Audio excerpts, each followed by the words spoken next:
धुलाबारी आज हामी परिवार सबैजना धुलाबारीको दुर्गा पूजा दर्शन गर्नलाई दुर्गाको दर्शन गर्न झिलिमिली हेर्न सबै परिवार आज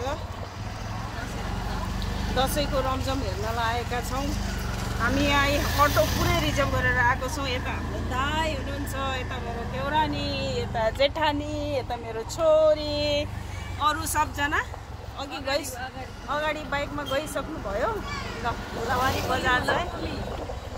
बजार चाहिँ यस्तो छ, एकदमै रमाइलो, कति रमाइलो छ धुलाबारी बजार। यो मन्दिर चाहिँ किन यस्तो टेन्ट लगाएको पुष्प? मन्दिर हेर्नु न, मन्दिर बनाएको नि माथि मन्दिर यस्तो रहेछ। ल दाइ तपाईँलाई पनि धन्यवाद। दाइको नाम के पो हो? तिलक भण्डारी हुनुहुँदो रहेछ।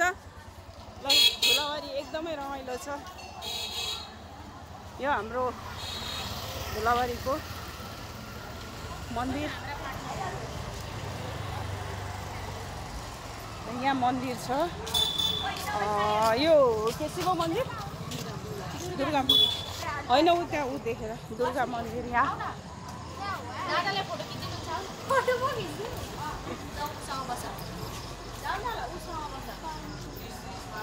दुर्गा मन्दिर छ धुलाबारी बजारमा। यो धेरै वर्ष भइसक्यो यो मन्दिर बनेको पनि। धेरै काठमाडौँभन्दा यहाँ धेरै रमाइलो हुन्छ, त्यही भएर हामी सधैँ धुलाबारी बजार चाहिँ नआइकन दसैँ आए जस्तो लाग्दैन भन्दै वर्षको एकचोटि चाहिँ हामी धुलाबारी बजार आउने गरेको छौँ। अनि वर्षा त केमा आइस अरे? प्लेनमा चढेर। त प्लेनमा, हामी गाडीमा रमाइलो गर्दै आयौँ।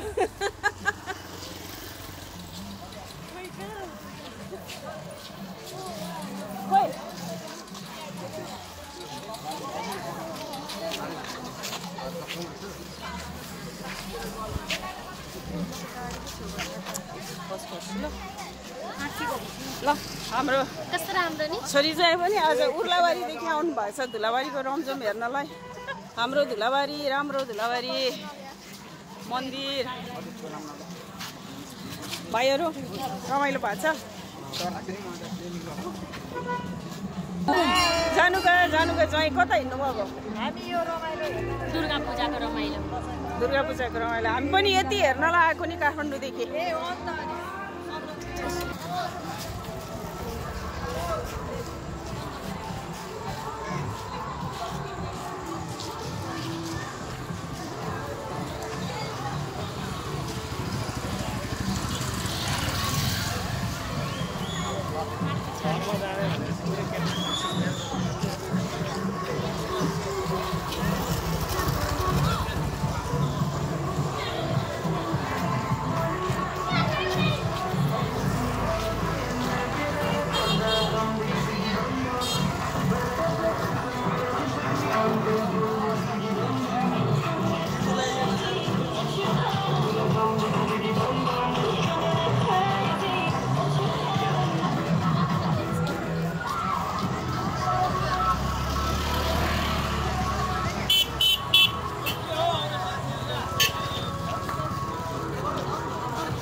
भइरहेको भिडियो पान खान जाम।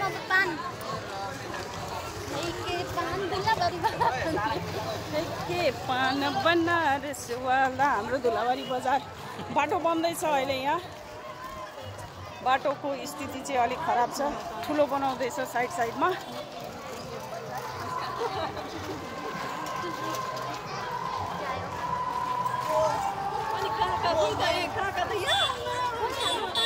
हेलो, पान पो खानु हुँदो रहेछ। हेलो, अनि हामीलाई खोइ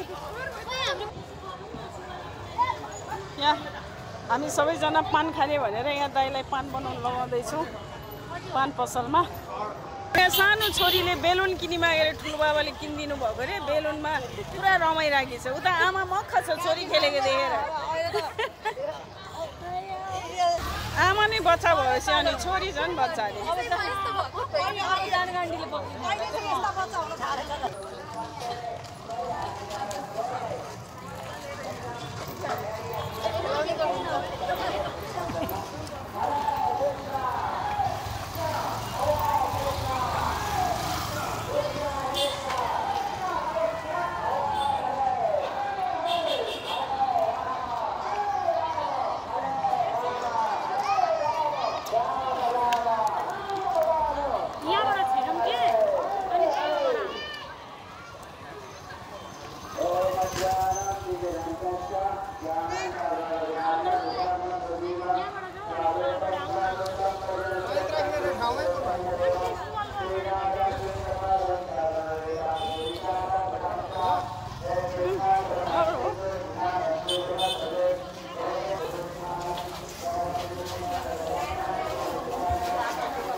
जवारीको सब्जी मन्डी हो।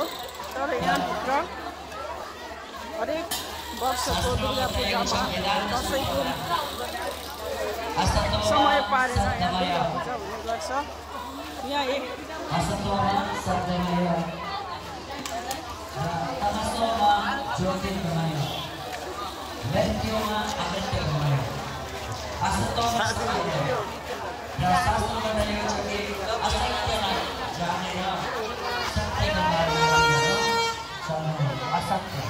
असत्य के हो जो यस संसारमा हामीले जीवन देखेको छ जसलाई चाहिँ हाम्रो भन्न सकिएको छ जो चाहिँ हामीलाई यो संसारको चिज आफू भनेर मानेको छ त्यो वास्तवमा आफू होइन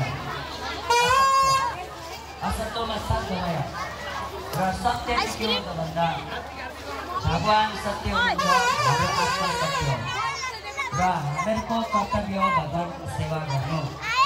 आयो बेलुन 20 रुपैयाँ 20 रुपैयाँ सत्य किनिदिन्छु नि त। तमसोमा ज्योतिर्गमय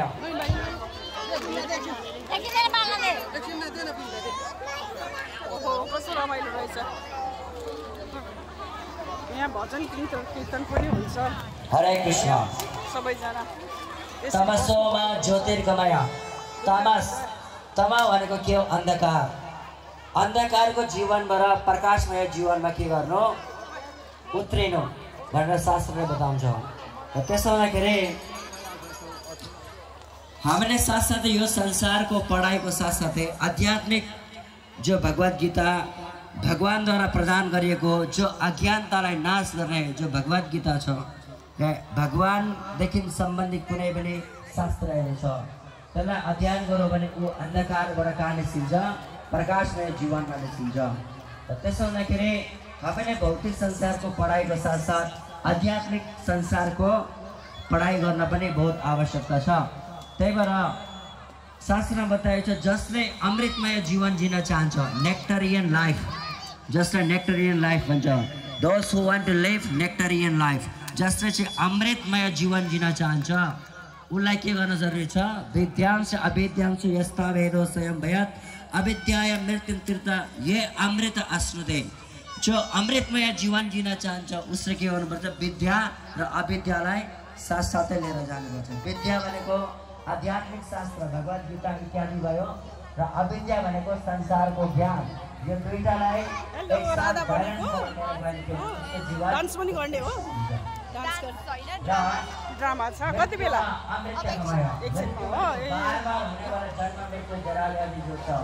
यसलाई रोक्नको लागि मनुष्य जीवन प्राप्त रहेको हामीलाई र त्यसो गर्दै यही मनुष्य जीवनमध्ये बार-बार हुनेवाला जन्म मृत्यु जराले रोक्न सक्छ। अन्य योनिहरूमा त्यो उपलब्धि छैन जो कि मनुष्य जीवनमा भगवानको मुख किन छोपेको कागजले ए भोलिदेखि खुलाउनलाई हो मनुष्य